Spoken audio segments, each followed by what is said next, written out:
BNP স্থায়ী কমিটির সদস্য সালাউদ্দিন আহমেদ বলেছেন, যুগপথ আন্দোলনের সহযোগীদের নিয়ে ঐক্যবদ্ধভাবে নির্বাচনী বৈতরণী পার হতে চায় বিএনপি। আর দলের আরেক স্থায়ী কমিটির সদস্য আমির খসরু মাহমুদ চৌধুরী বলেছেন, নির্বাচনে জোটবদ্ধ দলের অভিন্ন প্রতীক ব্যবহারের সুযোগ থাকা উচিত।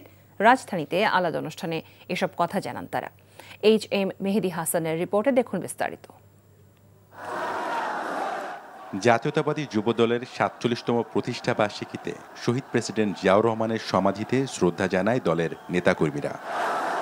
এ সময় বিএনপির স্থায়ী কমিটির সদস্য সালাউদ্দিন আহমেদ বলেন, দেশের স্বার্থে সবাইকে ঐক্যবদ্ধ থাকতে হবে।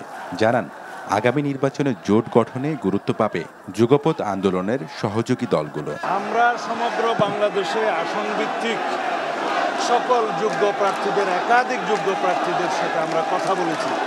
এটা তারই প্রক্রিয়ার একটি অংশ।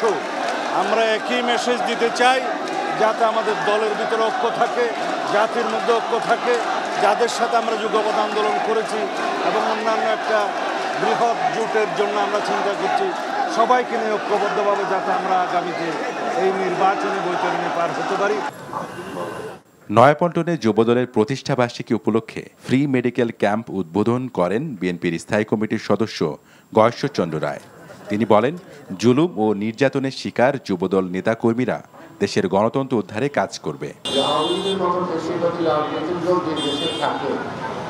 সেই দেশের বিএনপি ধ্বংস হবে, কেন একে মোকাবেলা করার জন্য একটি সাংগঠনিক শক্তি দরকার, যে কারণে কিন্তু বিএনপি আছে এই অত্যাচার, সেটা দেখার বিষয় আছে। এদিকে রাজধানীর আরেক অনুষ্ঠানে বিএনপির স্থায়ী কমিটির সদস্য আমির খসরু মাহমুদ চৌধুরী বলেন, জাতীয় নির্বাচনে জোটের ক্ষেত্রে প্রতীকের স্বাধীনতা থাকা উচিত।